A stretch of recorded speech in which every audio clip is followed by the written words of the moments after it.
السلام عليكم ورحمة الله وبركاته. سومالي وين وعبد محمود قلاع يا برنامج كيدين كيمان جيري معهدka nabadda iyo bulshada.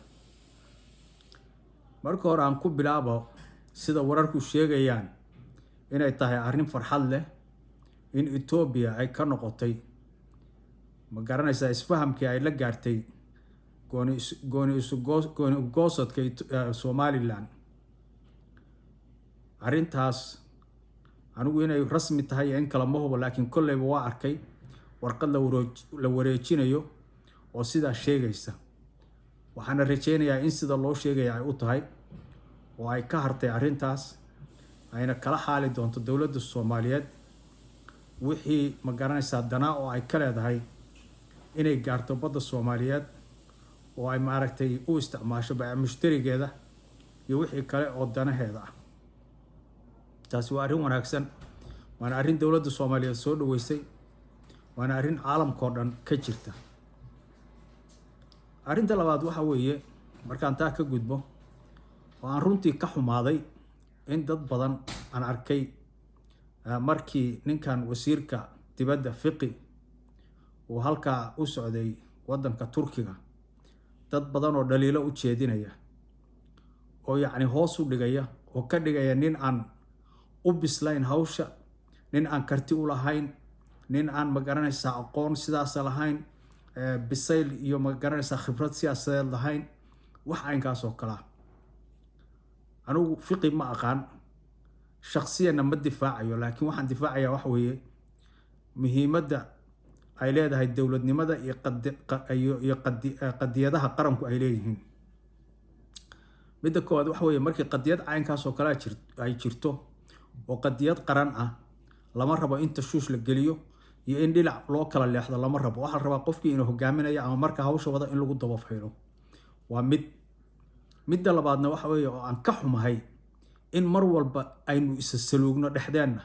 self doubt baa jira wax la yiraahdo.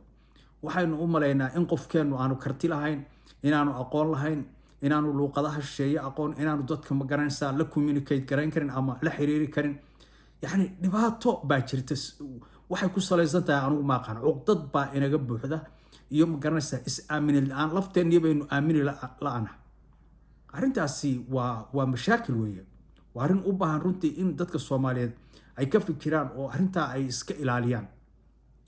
ninka Fiqi anigu ma aqaan, laakiin waxaan ogahay inuu muddo badan ku lug lahaa yacni dowladda iyo maamulka iyo magaciisiga, oo haddii uu runtii danaynayo muddada uu dhaxli karay ama heli karay khibrad dowladeed oo shaqada uu hayay ay u keeni kartay, ama isaguba kartidiisa uu maaragtay dooni lahaa inuu kobciyo aqoontiisa iyo fahamkiisa waxay tahay dowladnimadu, sida wax loo maamulo, sida waddan loo difaaco, sida loo horumariyo, sida maaragtay state building iyo state craft policies loo develop gareeyo ama loo horumariyo ama loo keeno. inuu baran karo buugaag buu akhriyi karaa, ma garanaysaa report u akhriyi karaa, maxaan ku yiraahdaa cilmi baarisyadu ka faa'iideysan karaa, shaqada uu ku dhex jiro uu wada buu khibrad ka heli karaa, dadka la talinayo wax ka faa'iidi karaa.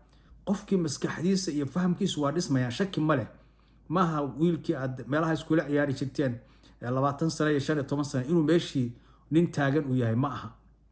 marka qofka yacni ku jira maamulka ku jira kolleyba wax u kordhayaan. waa middaas. midda labaad, ninkani keligii maaha, ummaddii Soomaaliyeed iyo dowladdii Soomaaliyeed baa daba taagan oo la socota. waxaa intaa weheliya inuu leeyahay la taliyayaal sharci, kuwa ma garanaysaa diblomaasiyadda, kuwa xiriirka caalamiga, kuwa sharciyada caalamiga, kuwa maamulka, yacni dad badan baa la socda. maaha xataa kuwa dowladda u shaqeeya, laakiin khubaro Soomaaliyeed oo adduunka oo dhan ka shaqeysa ayaa dowladda soo gaaraysa oo intaa ma garanaysaa kaalmo la garab taagan. sidii waagii badda oo kale aynu Kenya isku haysanay, imise khubaro oo Soomaaliya ayaa dowladda maaragtay gacan siisay oo ribooddo keentay oo magaciisii keentay oo ma garanaysaa technical support siisay oo u faa'iideysay. tanna waa sidii oo kale. marka Fiqi maaha nin keligii isagu go'doon ku jiro oo meel iska fadhiyo oo ma garanaysaa aan waxba garanayn oo meel wax wada aan garanayn ma aha. meeshan state baa socda, qaran baa socda, resources iyo magaciisii iyo wuxuu leeyahay awood buu leeyahay. qarankii Soomaaliyeed baa socda. marka waxa la rabaa dadka Soomaaliyeed dadkooda madaxda hadday dhaliilayaan inay dhaliilaan oo wixii ay u soo jeedinayaan oo ay u arkaan talo xumo inay tahay inay u soo jeediyaan, laakiin inay aaminaan haddana inay aaminaan waliba markii qadiyadaas oo kale ay tahay in qof walba afkiisa xirto oo wixii ka yimaada ay noqdaan wax positive iyo wax taageero ah, laakiin aanay noqon wax ama jees ama caynkaasa ama ciyaar oo kale ah ama aan habboonayn. ma habboona taas walaalayaal, ma habboona. marka waxaan kula talinayaa dadka Soomaaliyeed, aamina naftiina, dadka idiin taliyana aamina. ma garanaysaa haddii aad u aragtaan inaanay sidii taladu ahayd wax u wadina, waad u sheegi kartaan, waad ka hor imaan kartaan, waad khasbi kartaan in wax la hagaajiyo. taa macnaheedu maaha iska dabagala kuwa idin hogaamiya, ma aha. laakiin waxa weeye ogaada xafiisku wuxuu leeyahay sharaf buu leeyahay, sharaftana waa in la ilaaliyo. oo ma garanaysaa qadarinta uu leeyahay xafiisku iyo qofka haya, qofka waxa sharafta siinaya xafiiska sharafta leh. qofkii halka taga marka qadarin buu leeyahay, waa in la qadariyo weeye. waliba marxaladahaas kale markii lagu jiro waa in la qadariyo. marka mashaakilkan runtii is-aaminid la'aanta ama inuu qofka Soomaaliyeed ka shakisan yahay kartidiisa iyo xigmadiisa, inuu markasta ka shakisan yahay, waa arrin muuqata weeye. maalin dhexdaas waxaan arkay gabdho Soomaaliyeed oo halkan Mareykanka Minneapolis iyo meelaha ka shaqeeya oo dhakhaatiir iyo magaciisi oo kale dadkayga markay noo yimaadaan waxay ku leeyihiin wariga gabadha cad iyo dhakhtar cad baan rabaa, kan baan rabaa. war maxaa mashaakilku muxuu yahay? dhakhtarka cad intuu yaqaano kala naqaana, annagaana dadkaaga annaga ku fahmayna, meeshaad ka timid naqaan, dhaqankaaga naqaan, cudurrada inagu dhacan naqaan, annagaa kaa danayn badan oo qofkayagii baa tahay. markaas ku leeyihiin iiga waa waxaan la yaabay weeye runtii. waa mashaakil jiro oo loo baahan yahay dadka Soomaaliyeed inay fahmaan, waxna ka qabtaan, oo dadkooda ku kalsoonaadaan, naftoodana ku kalsoonaadaan. maanta meel baan tegay medical clinic ah, anigu ma xanuunsanayn laakiin dan kalaan u tegay. meeshii dad badan baa yimid, dad fara badan oo waxaan arkay Eritrean oo meesha imaanaya. waayaa war Eritreankan meesha maxaa jira? waxaan fahmay in dhakhtar iyaga uu meesha joogo. gabar iyo agfadhiday baa waxaan ku yiri ma dhakhtar Eritrean meeshan ka shaqeeya? waxay ugu tiri maya, mid Ethiopian ka shaqeeya. marka yani siday u soo buuxsameen u yimaadeen runtii waxay ahayd wax ajaa'iba oo ku talagala oo qof walba uu doonayo dhakhtarkooda inuu u tago. marka bal dhakhtarka eeg sidoo u dhismayo ama u horumarinayo ama dhaqaalaha soo galaya, bal eeg isaguna markuu dhaqaalaha soo galo dadkiisa saa u kaalmeeyaan, iskama dhuumanayo, meel ma tagaya, bulshadiisu ka mid ahaanaya, deequu bixinaya, bulshadu ka mid noqonaya. maxaan ku yiraahdaa hormuud buu u noqonaya, hogaamiyu u noqonaya, qof ku dhex jiro u noqonaya. sidaas oo kale ayaa makhaayadahooda waa sidaas oo kale ku talagal bay u aadayaan makhaayadahooda. iyaga kaliya maahana waa cid walba. u fiirsa adigu dadyo kale, Chinese-ka fiiri, maxaan ku yiraahdaa Hindida fiiri, Pakistanta fiiri, Carabta fiiri, maxaan ku yiraahdaa Afrikaanka kale fiiri, cid walba fiiri, Laatiinaha fiiri, cid walba makhaayadahooday tagaysaa, waxooday ku faanayaan, dadkooday rabaan inay dhisaan oo taageeraan oo gacan siiyaan. maxaa inagu gooniya marka? self doubt-kan muxuu yahay? maxaynu u aamini laanahay oo ugu haysanaa ama qofkeenna ama shaqadu hayo ama wuxuu hayo ama makhaayadiisu inay liidato? maxay tahay? ma noqon karto. waa dhibaato. ummadii kale oo dhan baa ammaanaysa cuntadii Soomaalida meel walba, iyo dharkeennii iyo gabdhaheenna quruxdoodii iyo magaciisii iyo wiilasheenii, cid walba adduunkii oo dhan. inagiina ma aragno xagee waxaanu ka khaldan yihiin.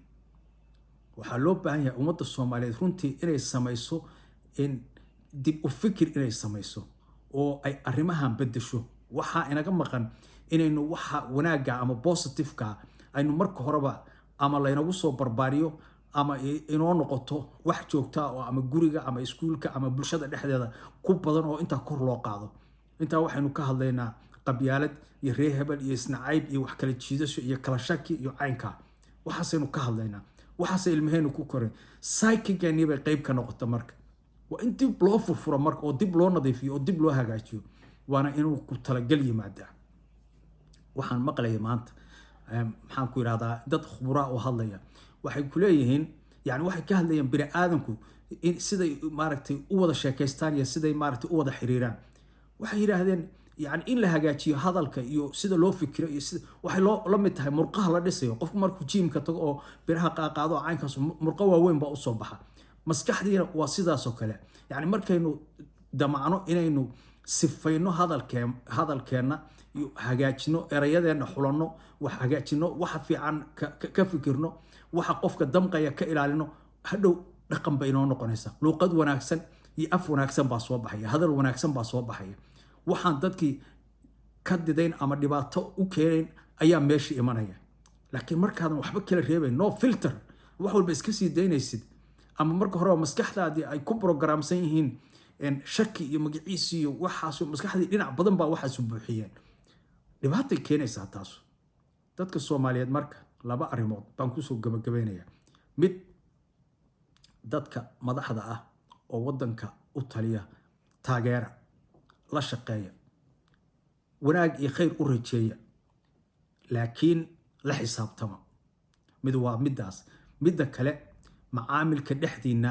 iyo is-aaminidiina hagaajiya kii dhakhtara u taga kii makhaayadda u taga kii iskuulla u taga dadkiina door bida iyagu mudnaanta koobaad ha yeesheen waliba gaar ahaan qurbaha markaad joogtaan waa inaad bulshadiina saa ku dhistaan dadka ilaahay wax siiyey oo ama aqoonta siiyey ama hantida siiyeyna waajib baa saaran inay dadkooda hormuud u noqdaan oo wax ku soo celiyaan oo bulshada dhisaan oo programmada iyo magaranaysaa jaalidaha lagu horumarinayo ay qayb ka qaataan oo deeq lacageed bixiyaan oo deeq fikradeed bixiyaan oo deeq waqti bixiyaan bulshooyinku saasay ku horumaraan cabdi maxamuud qala barnaamijkii idinka iman jiray macadka waalidnimo intaas caawa ku soo gabagabeynayna walaalayaal wassalaamu calaykum waraxmatullaahi wabarakaatuh